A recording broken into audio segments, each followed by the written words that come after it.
This is April 15th,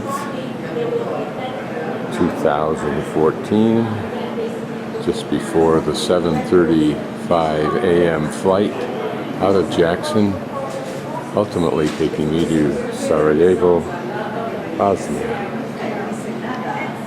for 2 months and 9 days of travel throughout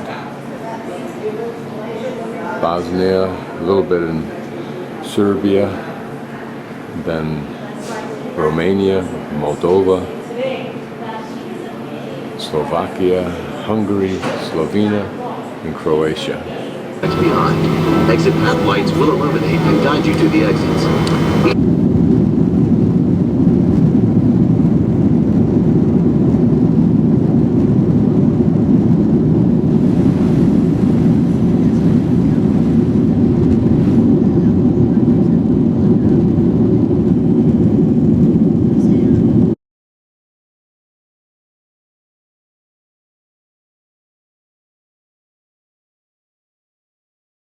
There's an irony here.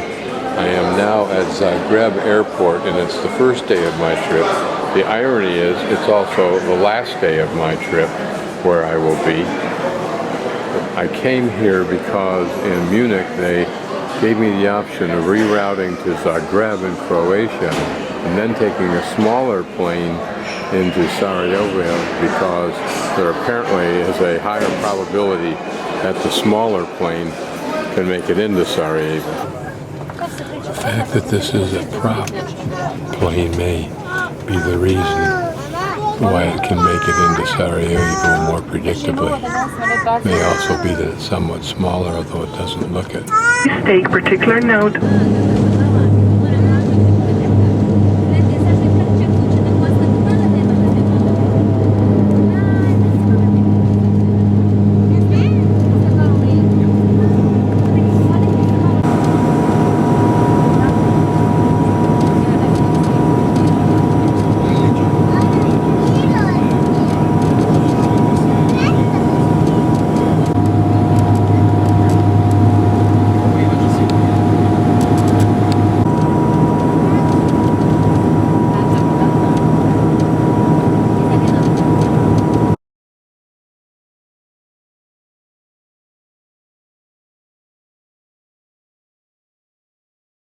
I'm eating in this restaurant whose name I could not pronounce, but it's Nania, which means grandmother, and then I can't possibly pronounce the other part unless someone tries it for me.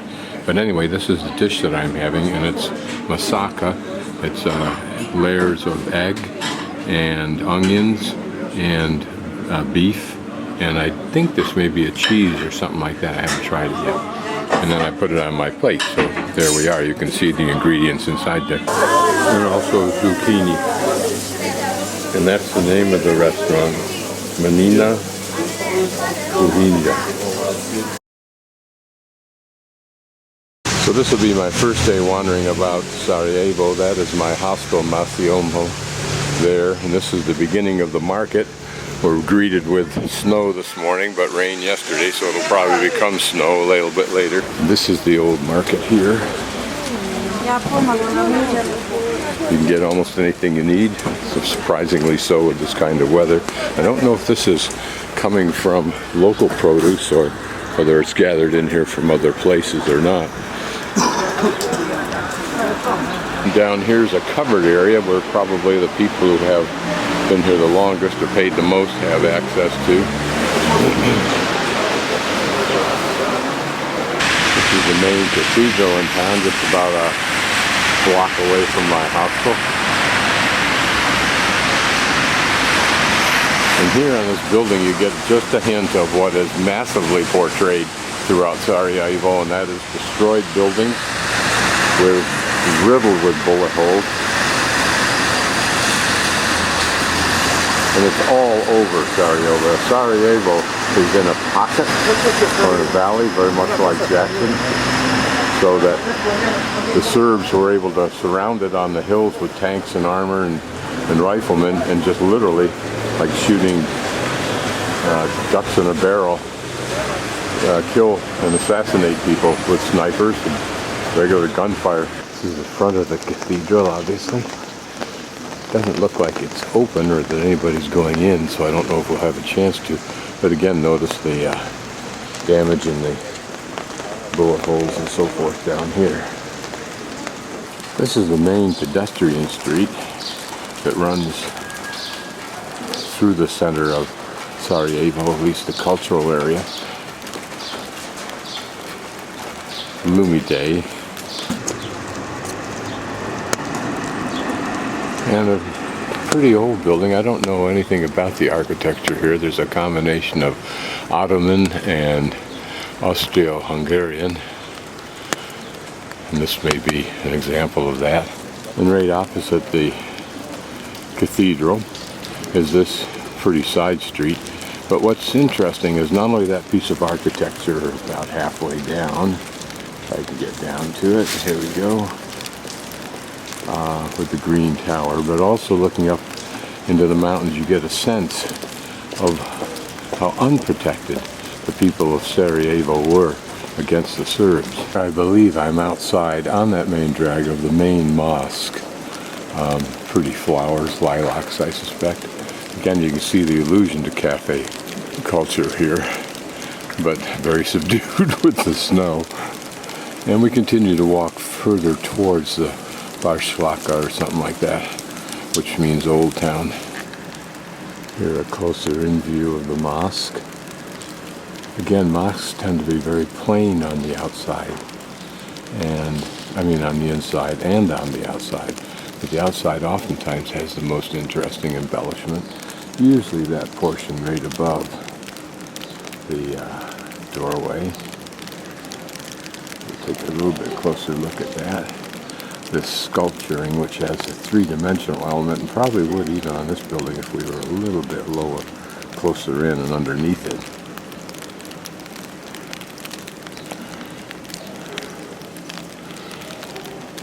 Here, a beautiful big tree and these lilacs shade what must be the cemetery of important people to this church at least, but notice how curious and interesting are these headstones. So different from the Christian. Interesting. These alluding to turbans, it looks like. But spires and other knobby things. I think this is the device for washing your hands before you enter the mosque, and maybe even your feet. I don't know if that's still done today. And here are a couple of outside platforms for those who wish to say their prayers outside. A little bit closer look at this rather simple entryway.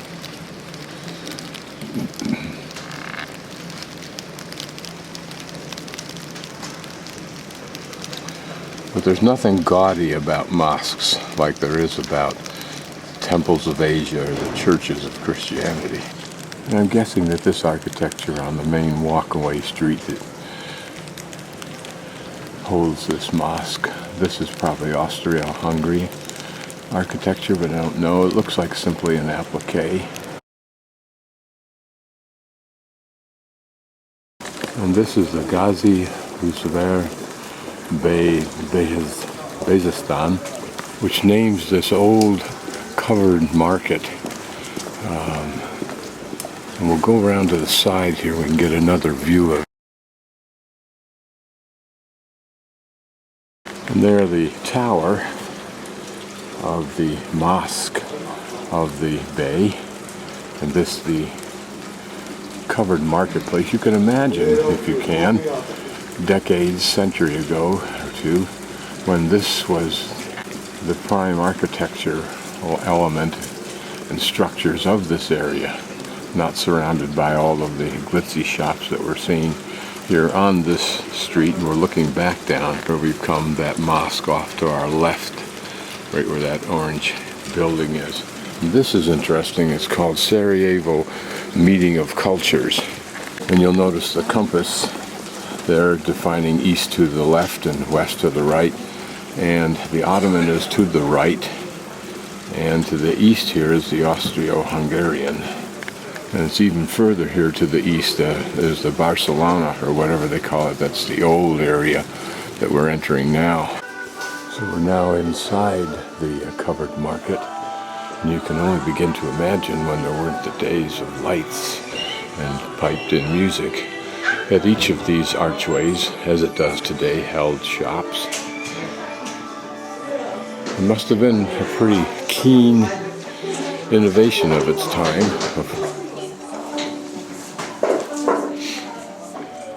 And here, at this point, it branches off. Whether that served a unique function or not, I don't know.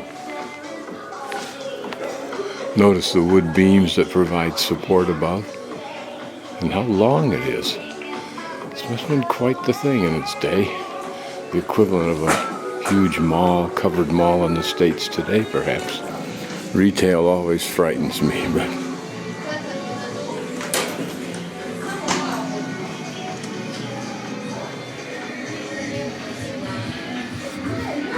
I hope for better days of tourism. Here again, we're just walking down a side entry just to see where it might lead. Notice the elevation outside. That may be that usual consequence you see in Europe of centuries of debris laden down, as well as additional layers of roads that build up that grade on the outside. I don't know what these red lines are for, unless they literally delineate each person's space from the common walkway areas. Here you look inside it. Above each of these little shops was a domed area, very typical of this kind of architecture. You see it in the hammams, the baths of the Muslim. I wonder, as we pan through this array of arches, whether this was covered at one time with some kind of mud, and then with plastered frescoes and that sort of thing, or whether it was always this way. Again, we're on the outside. This would have been the main entryway. And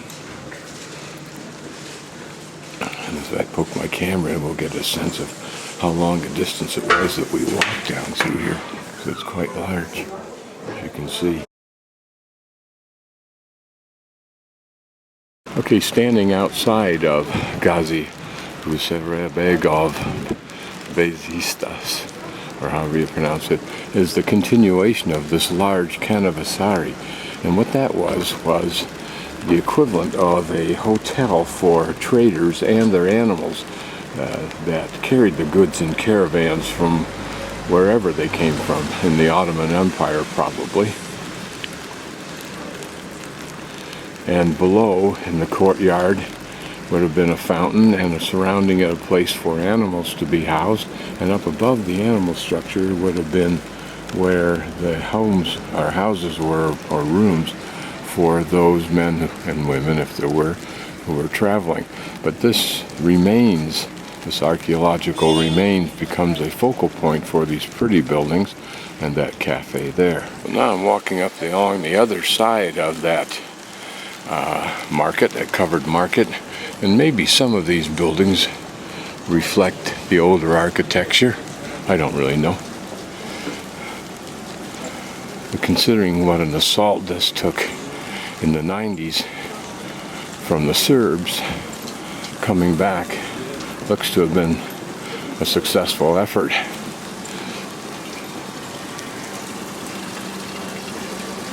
Another mosque. The smell of food coming from the various restaurants is tantalizing even on this morning. So chilly. Certainly those jewelry shops allude to some kind of wealth coming from somewhere. And this is the exterior of one of those side hallways that we saw in some of the buildings surrounding it. Getting closer to the tower and this mosque outside. Maybe we'll get a chance to go in one of these mosques today. And I wonder how much these little buildings here reflect what's always been here.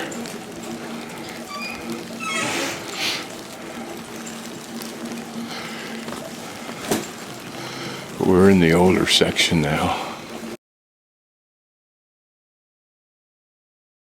We're just outside this large mosque, and here's a water closet. I'm going to look at it because it looks old and fun.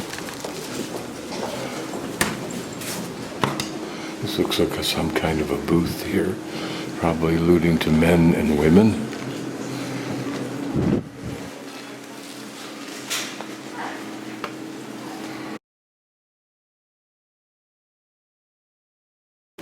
Here's a kindly request to observe the following. No loud talking, smoking, cell phones, guns, dogs, children playing with toys, bicycles, sleazy looking chicks, people eating and making out. That seems only fair. Here's a cat with a little bit of refuge at the mosque.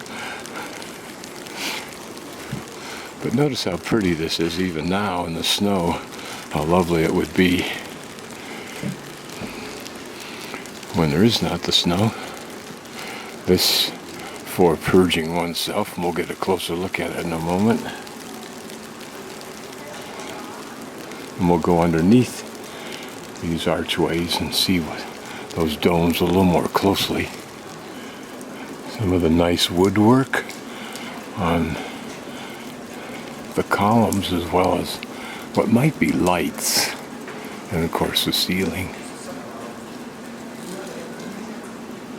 The sense inside these mosques, in my opinion, is always one of welcoming tranquility.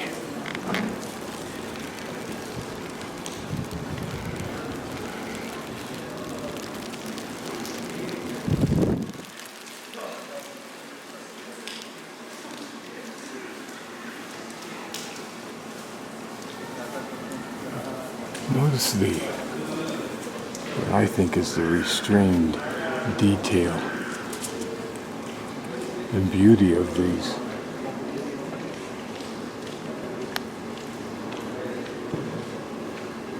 See if we can get a little bit closer in.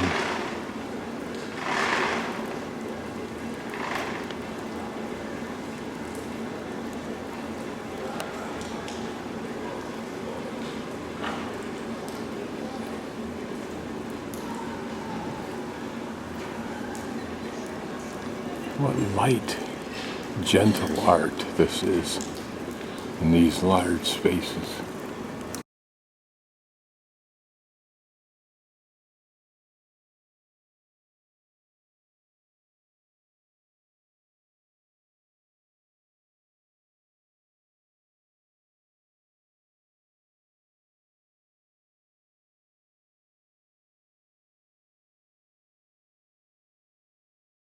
I'm standing outside that mosque, and I'm just going to pan back down the path that we've taken on this dreary morning with snow on the roofs.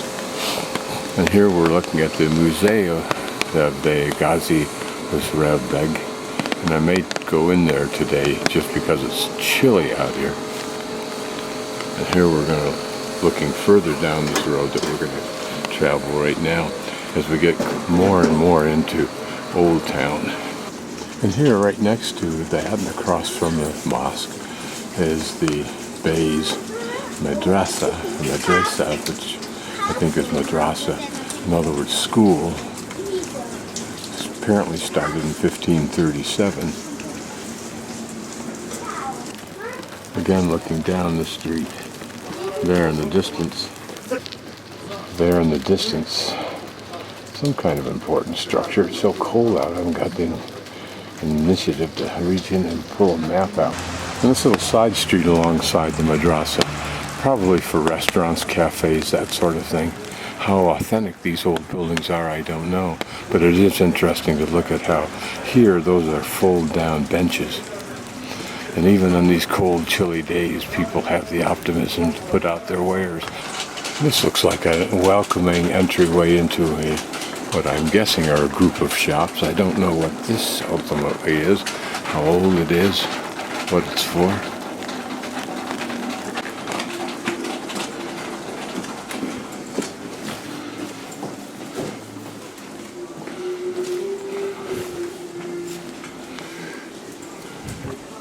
Ah.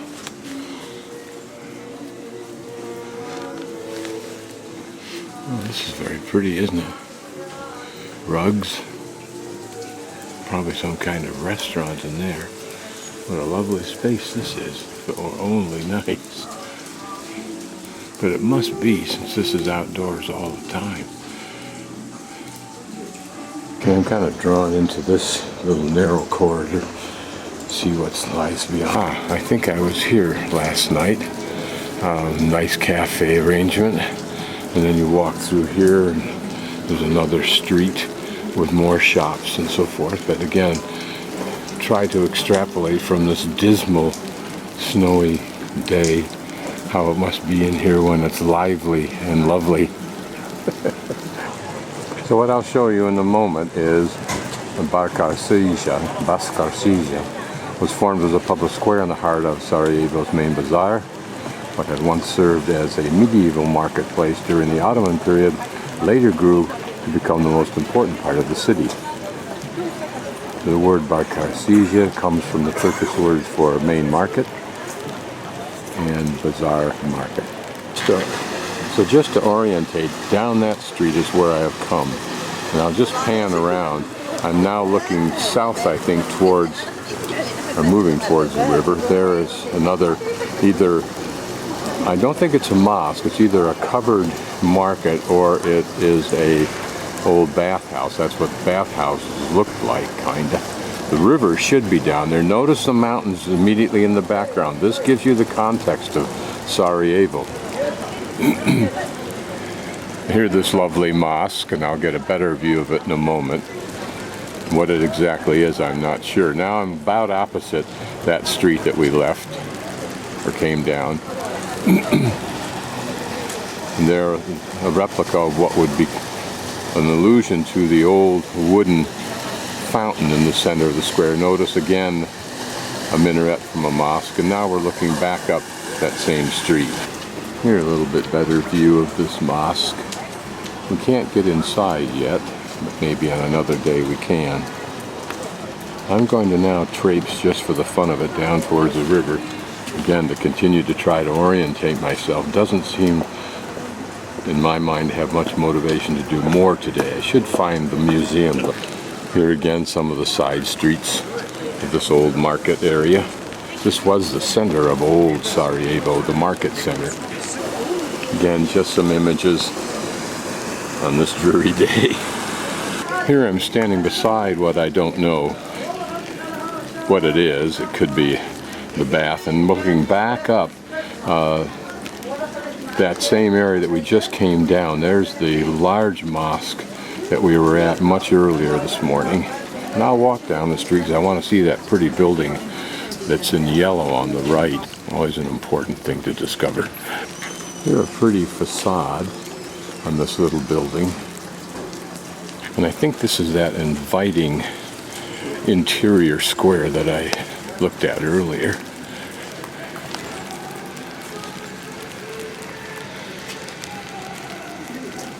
Covered with snow. And here we're on another side of that building, and still another mosque further down. Quaint little building or office of a local attorney, or advocati. And I'm just now in the process of circumventing that building that reminds me of a hammam, but I think it is the Museum of Sarajevo. This is where I had dinner last night, and we'll probably come again because it was very good. I just find this interesting, so I'll just wander down through here. I have no idea what it is. I just find these unexplored little niches to be interesting. Although I don't know why this would be at this point. Rebellion is everywhere present in the world. And I guess that here I have found the river. And I'll pan up, since I can, into these mountains that sheltered 18,000 of Tito's Yugoslavian military. Not particularly pretty, but at least it's clean looking and neat looking. Some older buildings there. We've got a mosque up on top of that lower hill. Here another mosque, quite elaborate looking with all of those domes. Probably residences of some sort. Here are the remnants of old building. And looking in the opposite direction, again get the sense of being surrounded. I think that building there is an important one, but I'm not quite sure what it is. I can't remember. And now we're looking back into the heart of Baščaršija, or the old marketplace area, and there is what I think now is the museum. And just for exercise, so I can kind of warm up, I'm going to walk again directly from across the river away from the museum towards those hills and make a loop around some blocks to the left and come back into this. Hopefully I'll warm up doing that. But here we have another view of this very large mosque complex. And I'm guessing this is his Austro-Hungarian architecture. Notice the wood roll-top desk type window blinds on those windows. And here certainly a Christian church complex. This is the factory of the famous, at least in this area, beer of Sarajevo. This is the factory of that, or the distillery of that, as my guide Elvis yesterday told me when he brought me from the airport to the hostel. Here I've walked up the hill a ways just so we can see a little bit of the surrounding residential area, uphill a little bit. Lots of greenery, which is nice. And it's down there that the center of Baščaršija is. This is just a little residential area I popped into for the fun of it. There's some pretty spring tulips that belie this chilly wintry morning. And the buildings, littered as they are everywhere with bullet holes that no one has found either the interest or time and money to bother with. This is just a small little kiosk grocery and convenience store, if you will, which I would think would be rather reassuring to a community.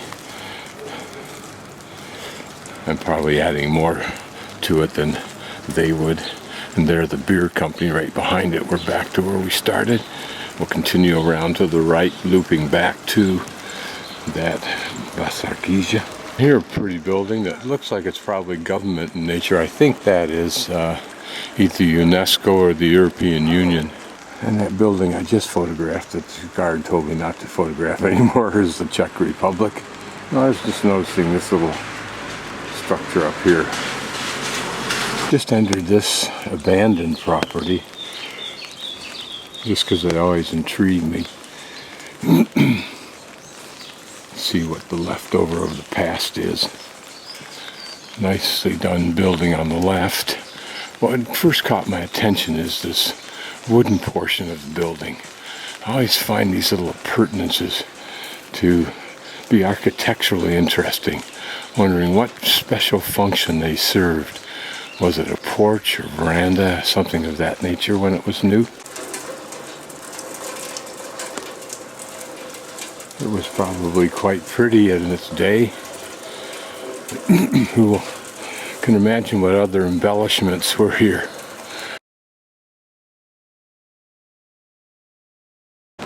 This little building is called the Spite House, and the story behind it is that when the government wanted to buy the land that this august building is on, that man who had that little Spite House had his home here on that site. And in return for a large amount of money, after several months of negotiation, they also agreed as a final term of his approval that they move his house to the site you just saw. I don't recall what this building is now, but I'm sure it'll be easy to discover its purpose later. And if the zoom seems too fast, it's because I'm still learning how to use it.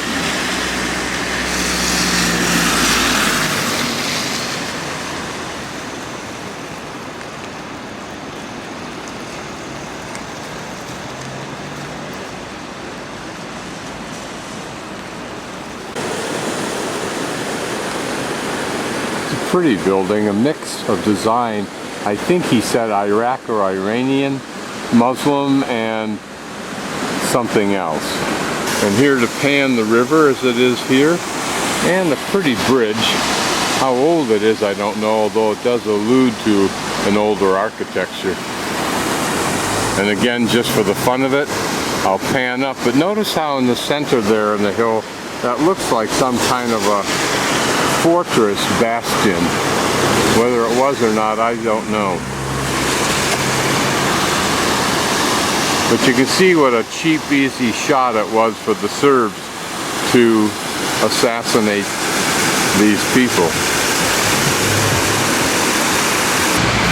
Of course, I'm across the river now, passing this building on its side and approaching the back end, I think, of the Baščaršija. This is one of the older trams.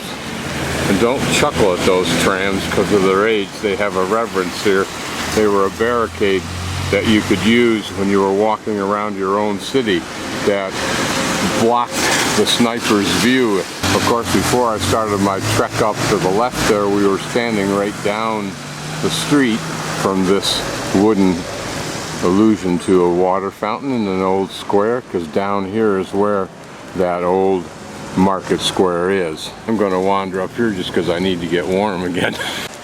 I'll just pan from down at that market square up through this little street that I'm following, just because it's kind of interesting with the shops that look like they're old, of old handicrafts, people in there doing something.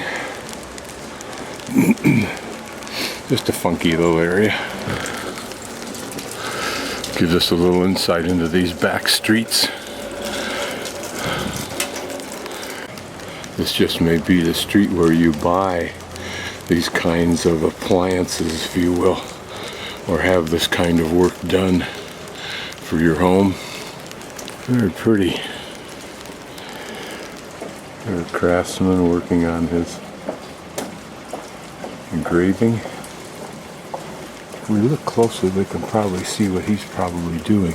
This looks like it's either silver or chrome covered brass that then he carves out the designs into. Very pretty. I've walked up here simply out of curiosity, but some of what I found is this Muslim cemetery and a little walkway into it, but surrounded simply by residences now, so one can only imagine what its history was. There in the background, the Baščaršija, and off to the right somewhere straight ahead should be my little hostel, and there on the left underneath the tree you can see where the museum is. Now, some insight into this little cemetery is that beside me is this cement monolithic ugly thing which may well transform itself into a mosque complex. But notice also further up to the left here is another one of those what look like a bastion for a fortress. Some kind of a corner for a round tower, if you will.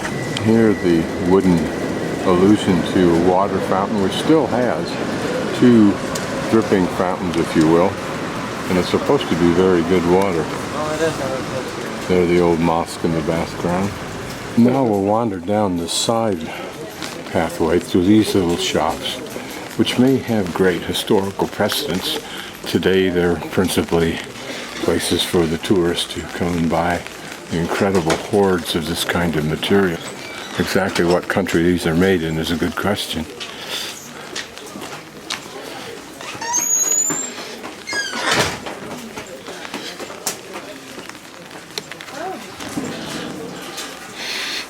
Various smells that are lovely waft in my path. Some smell like cigarettes or tobacco, some like barbecued meat. All of it adding to the ambience that must be somewhat luscious on pretty days.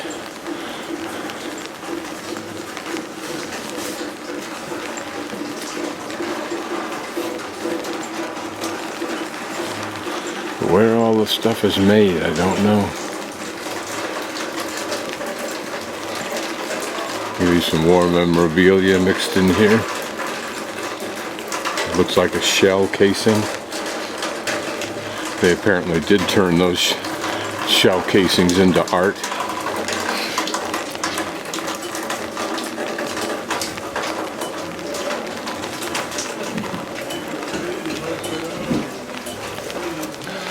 Just imagine lovely days when you could sit out here in a cafe. I think that is the other end of that building that we had seen from the river. And now I'm on another street that takes us down in front of that mosque where we first stood, in the center of the old market square. I love to find old buildings like this because they're like discovering an old man or an old woman. Even if you can't speak their language, somehow they imply great adventures, experiences that would be novel if I could only know them. What is the meaning of those heavily grilled, guarded windows?